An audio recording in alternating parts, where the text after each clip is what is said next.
Hello, this is a book talk. Today I'm going to talk about The Casual Vacancy by J.K. Rowling. I've finished it like 2 days ago and it's still in my head.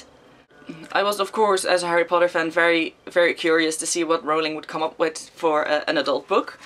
And I really liked it. I had points where I couldn't put it down, and that was a little hard because, you know, I also have to sleep.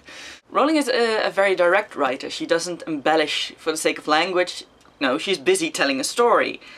And The Casual Vacancy, it tells the story of Pagford. It's a little British town. It's very small, there are not a lot of people in it. And in Pagford, everyone is connected to each other in some way or another, because their children are friends, or because they live in the same street. And everyone has some sort of connection to different characters. What happens is that one person dies, and the book details how that impacts everyone else in the town. The point of view skips a lot between different characters. You get in everyone's head, so we get to see how other characters view them, but also how they view themselves and the difference between that, and I really enjoyed that. There are a lot of characters in this book, and I thought it was to Rowling's credit that it was never very confusing as to who was who. It was always very clear in whose head you were at one particular moment. Like we could skip in paragraphs from the different points of view and it would not be confusing. So I thought that was very well done.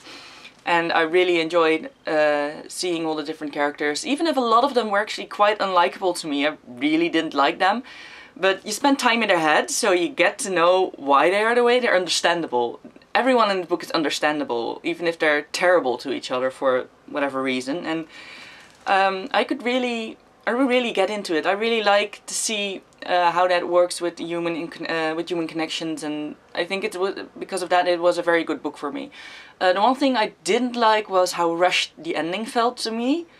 Like suddenly everything was happening at the same time, and there weren't very many pages left. And considering the time Rowling spent on different scenes and earlier in the book, there could have been more time spent on the ending. Of course, there are some happenings that do happen quite fast, so I guess that is reflected in the writing. But I felt that suddenly it was quite rushed when the rest of the book didn't feel like that for me. So that was my one little minus point. In the rest, other than that, I really loved the book, and I will probably reread it a couple of times just because I enjoy reading it and getting back into the characters' heads. It's not a fun book. It has, you know, not a lot of fun things happen. It's basically about people trying to deal with shitty circumstances. A lot of them, actually. No, a lot of them. Not everyone. Some people are very happy in the book, in the place where they're there. I thought it was a really good book. Blah blah blah blah blah.